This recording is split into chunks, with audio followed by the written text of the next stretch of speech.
자, 오늘 70인의 제자를 파송한다는 말씀이 이제 등장하고 있습니다. 이 70인의 제자가 뭘까? 예수님은 12 제자 외에도 70인의 제자 공동체를 따로 운영하고 있었을까? 그런 생각을 이제 하게 됩니다. 여기에 대한 여러 가지 분분한 주석이 있고 해석들이 굉장히 많이 있습니다. 오늘 누가복음 강해를 맞이해서 이 70인의 제자에 대한 의미, 성경적 의미를 조금 먼저 생각해 보고 오늘 읽으신 말씀들을 좀 같이 나누기를 원합니다. 우리는 이미 9장에서 12 제자를 파송했던 사건을 기억하고 있습니다. 주님께서 12 제자를 파송하시면서 귀신을 내어 쫓는 능력을 주시고 그렇게 했다. 이제 그런 이제 읽은 적이 있죠. 묵상한 적이 있습니다. 자, 오늘 본문에는 70인의 제자를 이제 파송하고 있습니다. 이 70인의 제자 어떻게 봐야 될까? 그들은 누구일까? 하나 명확한 것은 12 제자 외에도 더 많은 사람들이 예수를 따랐던 것을 이제 알 수가 있습니다. 12명의 제자라 예수님과 같이 다녔는데 예수님과 같이 다니지는 않았지만은 주님을 따르기로 결정하고 예수님을 바라보고 예수님을 쫓는 많은 사람들이 있었던 것입니다. 그래서 9장 49절 50절에 보면 어떤 사람들이 등장하냐면 우리 누가복음 9장 49절 50절 이미 묵상했었죠. 거기 보니까 12 사도는 아닌데 주의 이름으로 귀신을 내쫓는 이들이 있었잖아요. 그렇죠?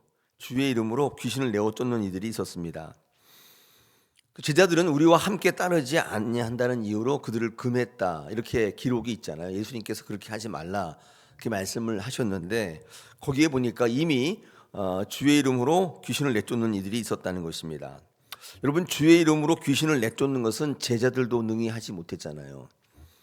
예수님이 변화산상에 계실 때 귀신 들린 아이의 아버지가 그 아이를 데리고 고쳐달라고 했을 때 제자들이 능히 하지 못했다. 그렇게 되어 있잖아요.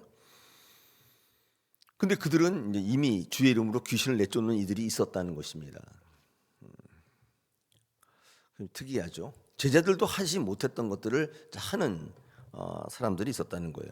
우리 또 어저께 말씀에서 묵상했는데 57절 같은데 9장 57절 같은 데 보니까 어디로 가든지 어떤 사람이 와서 어디로 주님이 가시든지 나는 주님을 따르겠다. 이렇게 예수님께로 나오는 이들도 있었다는 것입니다. 예수의 제자가 되겠다고 자원하는 이들이 있었다는 거죠. 우리는 보통 억지로 시켜서 하는 것보다 이 자원하는 게 더 은혜롭다, 더 좋다고 말할 때가 있습니다. 이런 그런 차원에서 본다면 이들은 어쩌면 제자들보다 더 탁월하지 않을까요? 그렇잖아요. 제자들은 다 끌려왔는데 이 사람들은 제가 하겠습니다. 이게 자원하잖아요. 그러니까 자원할 때가 더 은혜롭고 더 좋다고 이렇게 얘기하잖아요. 그런 차원에서 본다면 이들이 70인의 제자라고 속해 있는 이들이 12명의 제자보단 더 탁월하지 않겠는가. 첫째는 예수의 제자들이 하지 못했던 능력을 행사한다. 귀신을 내쫓고 자원하는 인생이다. 그런 거잖아요. 그렇다면 이 70인의 제자, 12명의 제자, 이게 왜 성경에 이렇게 구분되어 있는지 생각해 볼 필요가 있습니다. 제가 설교 초도에서 말씀하신 것처럼 예수님이 12명의 제자 공동체 외에도 70인의 공동체, 어떤 버전에 보면 그 사본에 보면 120명의 또 제자 공동체가 또 있잖아요. 있는데 이 제자 공동체가 이렇게 많은데 예수님께서 다 따로 운영을 하셨던 것인가? 그런 생각을 이제 하게 됩니다. 어쨌든 12명의 사도 외에도 주의 이름으로 귀신을 내어쫓는 능력 있는 사람들이 있었고 또 자원하고 소원하고 막 따라오겠다 하는 사람들도 많이 있었다는 것입니다. 그런데 12명의 제자들 보면요, 아까도 말씀드렸듯이 그런 사람보다 능력이 없을 수도 있고 또 자원한 일이 별로 없어요. 12명의 제자들 가운데 대부분은 예수님이 그들을 세울 때 지원을 받아서 선발해서 심사해서 선발한 게 아니에요. 그런 특징이 있어요. 예수님에게 부름 받아서 순종한 이들이 제자들이에요. 그러니까 제자의 그 명령을 정의를 반드시 하셔야 되는데 제자는 능력 있는 사람이 제자가 아니라 내가 하겠다고 자원하는 사람들이 제자가 아니라 어떤 사람이냐면 주님이 요구하실 때 순종하는 사람들이에요. 이들이 제자예요. 성경은 그렇게 딱 구분되고 있어요. 내가 저요. 제가 하겠습니다. 이 제자 아니라고요. 예수님께 부름을 받은 12 사도 외에도 제자가 되겠다고 자원하는 이들이 참 많았다는 것을 우리는 이제 알 수 있는데, 자, 그렇다면 여기서 한번 생각해 봐야 될 거, 그러면 자원하는 것과 부름 받는 것의 차이가 뭘까? 다 똑같이 하겠다는 거 아닙니까? 그렇게 생각할 수가 있는데, 자원하는 것과 부름 받는 것의 차이가 뭐냐? 가장 큰 차이는요, 주체의 차이예요. 이런 겁니다. 자원하는 것은 내가 주체예요. 자기 의지란 말이죠. 내가 주체예요. 그러니까 내 형편에 따라, 내 뭐에 따라 이게 이제 자기가 의지가 들어가는 거잖아요. 이거에 따라서 하는 거죠. 그래서 이런 자원하는 사람들의 특징은 뭐냐면 시작과 끝이 자기에게 있어요. 시작한 것도 자기고, 그러면 끝내는 것도 자기가 하는 거예요. 시작을 자기가 했으니까 마음에 안 들고 형편이 안 되면 자기가 끝내는 거예요. 그러므로 이런 분들은 매여 있지 않습니다. 속해 있지 않아요.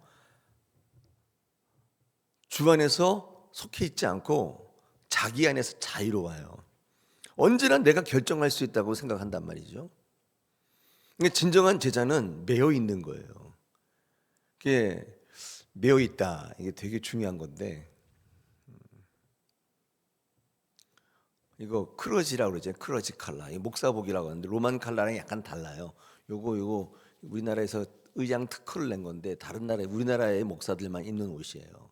근데 이게 크러지라고 하는 이유가, 이 크러지라는 말이 개목걸이라는 뜻이거든요. 강아지 목걸이 있잖아요. 이거를 입는 이유는 나는 하나님께 속해 있다는 절대적 자기 고백인 거예요. 저는 그래서 제가 지난 교회에 있을 때 거기는 모든 목사들이 다 이걸 입고, 저희는 하얀색만 입지만 절기마다 색깔이 다, 지금 녹색이잖아요, 우리 예전 색깔이. 그럼 여기 녹색을 입게 돼 있어요. 근데 컬러풀하게 입는 거, 그냥 어쨌든 이거는 평상복이니까 이게 입는데, 이걸 입는 이유는 나는 주께 속해 있다는 것은 자기 고백하는 거예요. 내 의지가 아니라는 거예요. 그걸 고백하는 거예요. 나는 이렇게 안 하고 싶죠. 나는 세상에 나가서 내 마음대로 살고 싶고 내 하고 싶은 거 하며 살고 싶은데 그렇게 안 하는 거잖아요. 자원하는 이들이 100%는 아니지만, 자원해서 주께로 주님의 제자가 되겠다고 하는 사람들이 대부분은 주님의 기적의 능력에 매료된 사람들이 많아요. 그러니까 주님이 목적이 아니라 주님의 능력이 목적인 거예요. 그럼 이게 굉장한 차이가 있어요. 주님 그 자체를 목적으로 신앙하는 것과 주님의 능력에 매료되어서 신앙하는 사람이 완전히 다른 거예요. 본질이냐 수단이냐, 이 차이거든요, 사실. 그런데 능력은 본질에 있단 말이에요. 제가 설교 때 여러분에게 늘 강조하고 권면하잖아요. 절대로 주님을 목적 삼아야지 수단 삼으면 안 된다고. 그럼 그때부터 신앙은 안 되는 거예요. 여러분, 신앙도 마찬가지입니다. 우리가 결국 끝까지 가기가 어려운데, 왜냐하면 자유롭기 때문에 그래요. 매여 있어야 돼요. 붙들려 있어야 된단 말이에요. 그래야 끝까지 가요. 천국문에 도달할 때까지 버틸 수가 없어요.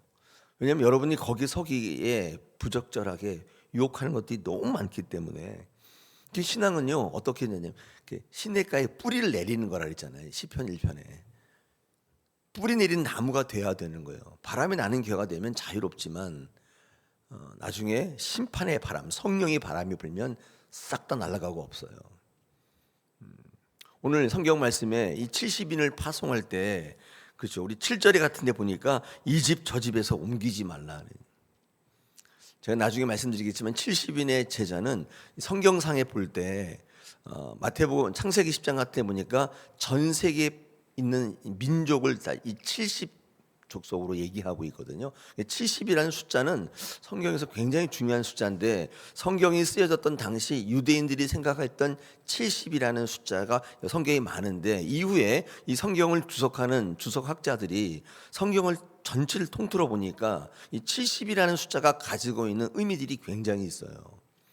한 가지 예를 들면, 우리나라는 사자 별로 안 좋아하죠. 왜 안 좋아요? 죽을 사자, 한자에 사자가 죽을 사자란 말이에요. 그래서 우리 교회는 안 돼 있는데 엘리베이터도 4자를 안 쓰고 F 이렇게 쓰더라고요. F. 여러분 그런데 외국 나가면 4자 굉장히 좋은 숫자예요. 굉장히 좋은 숫자라고. 이건 뭘 의미하냐면 그 민족이 가지고 있는 숫자에 대한 의식이 있어요. 70을 그렇게 해석했더니만 많은 분들이 그건 너무 과도한 해석이 아니냐. 유대 문화를 몰라서 그런 거예요. 우리는 성경 읽을 때 우리의 관점으로 우리의 눈으로 보잖아요. 근데 성경학자들은 유대의 관점으로 이걸 썼던 그들의 문화, 하나님께 그것을 사용하시잖아요. 왜 70이라는 숫자를 자꾸 쓰는지, 왜 12이라는 숫자를 자꾸 쓰는지, 왜 10이라는 숫자를 자꾸 쓰는지를 그들의 문화 속에서 발견해내고 그들이 썼던 의미를 가지고 의미를 부여하는 거예요. 이게 성경적 해석이거든요. 우리나라에도 사자 같은 거 안 쓴다는 거 외국 사람들이 모르기 때문에 엘리베이터 타면 F가 이게 이해를 못하는 거예요. 이게 왜 이러지? 왜냐면 그들은 한자 문화도 없고 우리나라 민족에서 죽는다는 거 되게 싫어하거든. 저희는 그 사자가 2개 붙으면 더 싫어해요. 44. 더 싫어한다고요. 그러니까 그런 걸 안 써요. 그러니까 우리나라 문학에는 사자가 별로 없어요. 그러니까 이 문화를 알려면 외국 사람이 우리나라의 고전 문학을 전공을 해야 되죠. 여러 번 읽어보고 왜 사자가 없는지를 알아가야죠. 이게 성경 해석도 마찬가지입니다. 이런 것을 배제시키고 그냥 70이면 70이지 이렇게 얘기하는 것은 잘 몰라서 하는 거죠. 성경학자들이 이런 거 연구하기 때문에 우리가 성경을 통해서 주님께 더 정확하게 가까이 가는데 도와줘요. 묵시문학 마찬가지예요. 요한계시록 묵시문학인데 이걸 잘 몰라요. 그러다 보니까 자기 멋대로 해석해서 막 하잖아요. 근데 이 고대의 유대의 고대의 묵시문학을 전공한 많은 학자들이 이런 표현 저런 표현이 묵시문학에 많이 나오기 때문에 그들의 환경, 매일 이민족의 침략을 받고 식민지를 살았던 그들에게 이 묵시문학이 어떤 의미인지를 알고 영적으로 연결되어서 많은 선지자들이 이 묵시문학을 썼을 때 왜 이런 말들을 하는지를 잡아내는 거예요. 그래서 성도들에게 이런 삶을 전하고 그런 삶을 살도록 만들어 주는 거예요. 여러분 이런 걸 모르면 성경을 읽으면 불경이 된다 그랬잖아요. 제가 자기 멋대로 해석하면 자기에게 좋은 책이 되고 그렇게 돼요. 근데 그게 무슨 의미가 있냐는 거예요. 여러분 종교의 경전은 굉장히 중요한데 티베트 불교처럼 마니테라고 해서 이런 통에다가 뭐 넣어놓고 돌리면 다 경전을 읽는다. 그게 얼마나 멍청한 짓이에요.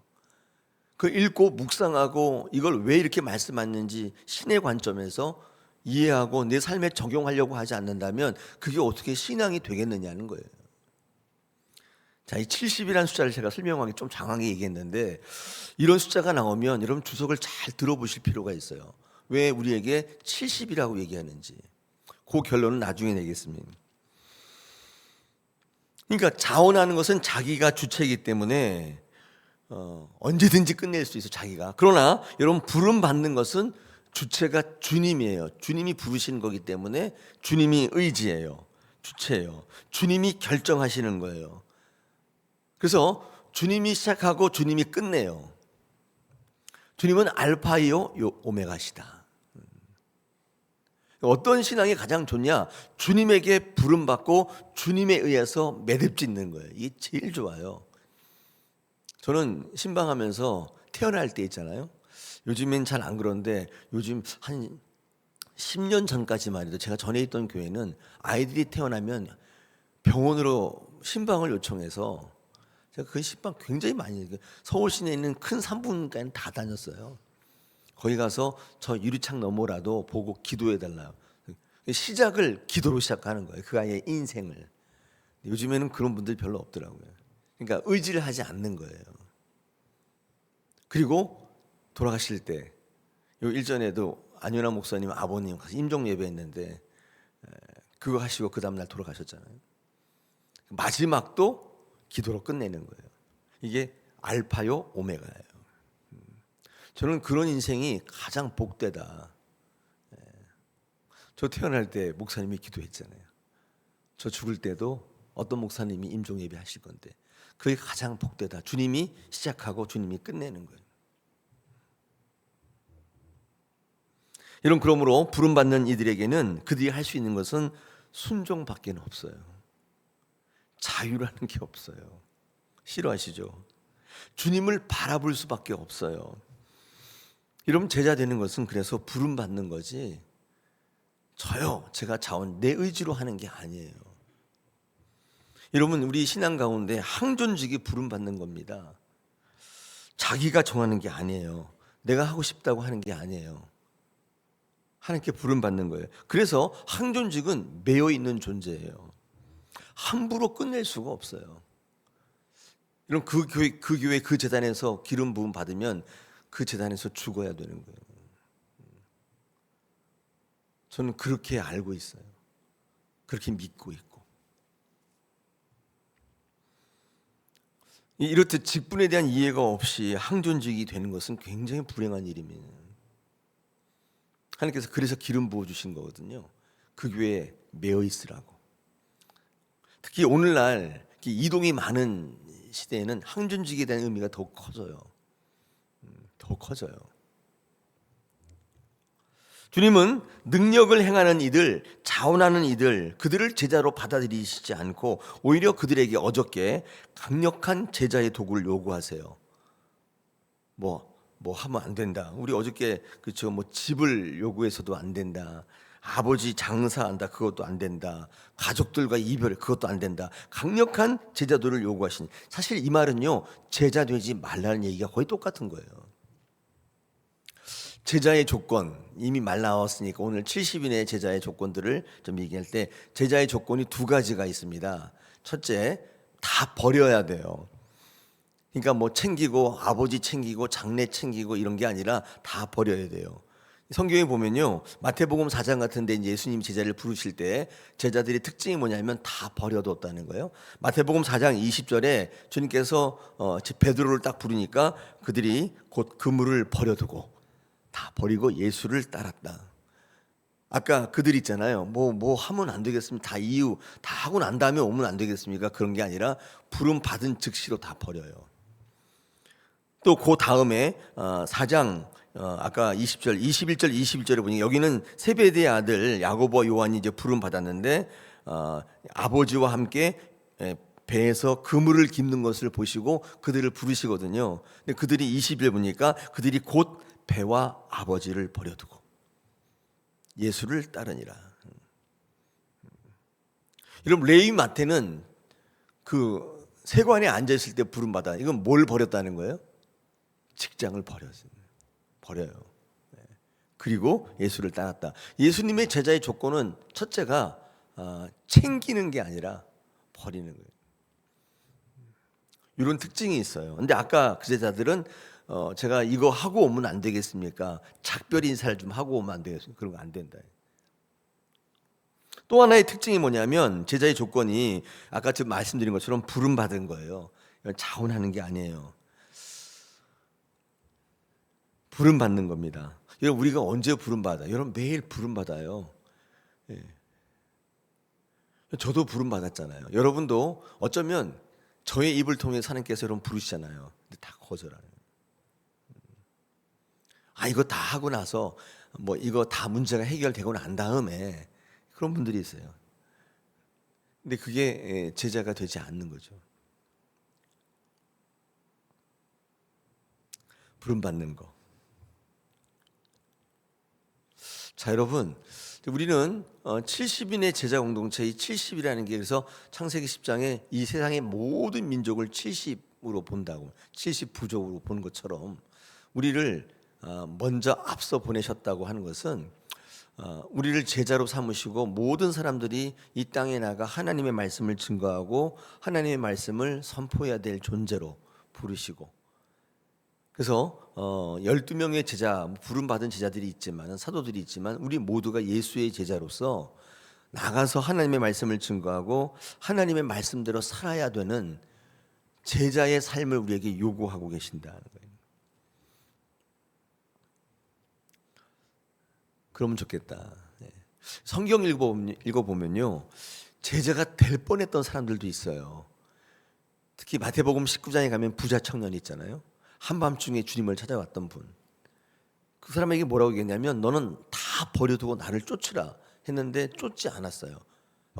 버리지를 않았어요. 그래서 제자가 될 뻔하다가 말았어요. 그런 사람도 있어요. 또 하나가 대표적인 사람이 삭개오예요. 삭개오 주님 만났는데 주님이 그 집에 가서까지 신방도 하시고 다 했는데 감격해서 다 버렸더라면 좋았을 텐데 딱 절반만 줘요. 거기에 구원이 선포되었지만 제자로 부르시진 않아요. 아까 제가 제자의 조건 가운데 버려둔다는 게 있잖아요. 우리가 70인의 제자가 되고 하나님의 말씀에 능력의 제자가 되려면 제자의 조건들이 있는데, 첫째가 버려두임, 둘째가 부름 받아야 돼요. 부름 받을 때 할 수 있는 건 순종이에요. 변명이 아니라 순종이다. 그때 우리는 제자의 삶을 살 수 있다는 큰 카테고리, 뜻을 가지고 있다. 오늘 이 70인의 제자에 대해서는 자세한 것을 설명하기 전에 이 70이라는 숫자와 또 70인의 제자가 어떤 의미가 갖고 있는지를 좀 여러분과 나누었습니다. 그러므로 우리는 전부 자칭 타칭 다 제자들이잖아요. 여기 무리는 아무도 없잖아요. 그러려면 오늘 주시는 이 원칙들, 두 가지 원칙을 제가 말씀드렸는데, 제자로 부름받기 위해서 버려두고 다 챙겨두고 해결하고 난 다음이 아니라 버려두고, 자원하는 것도 중요하지만은 부름 받을 때 순종하는 거, 이게 우리 제자의 삶이라고 말씀합니다. 여러분, 그런 삶을 한번 살아보시면 어떻습니까? 여러분, 인생이 대체적으로 빨리 흘러가요. 주님 앞에 설 날이 올 텐데 그때 주님께 칭찬받지 않겠어요? 주님 부르실 때 순종, 주님 안에 매여 있었어요. 그래서 참 힘들었는데 어려웠는데 이 자리만 벗어나면 참 괜찮을 것 같았는데 끝까지 주님 주신 사명 감당하고 매여 있다 보니까 주님 칭찬, 나중에 시냇가에 심은 나무가 되어서 나중에 하나님 앞에 섰을 때 칭찬받는, 그리고 그 자리에 큰 거목이 되어서 많은 사람들이 그 나무 아래 거하는,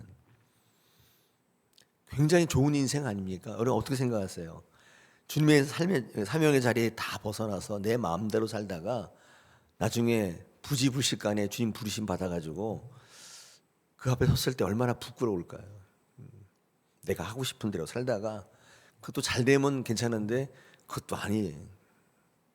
그것보다도 주님의 말씀대로 살아가면 주님께서 능력을 주신다 했잖아요. 귀신을 내어쫓는 능력을 주시고 또 많은 사람들에게 본이 되는 능력을 주셔서 여러분을 통해 많은 사람들이 죽게로 오고 생명을 얻게 되는 그 일을 감당케 하신다. 그런 교회가 되게 하신다. 여러분, 이게 우리가 살아가는 가장 큰 방향이에요. 여러분, 그렇다고 세상에 직장을 안 다닙니까? 무슨 가정 생활을 안 합니까? 다 하잖아요. 근데 그 원리를 가지고 하기 때문에 하나님의 손에 붙들린 가정이 되고 성도가 되고 그런 교회가 될 줄로 믿습니다. 그럼 귀한 여러분 되시기를 축복합니다. 우리 이 시간에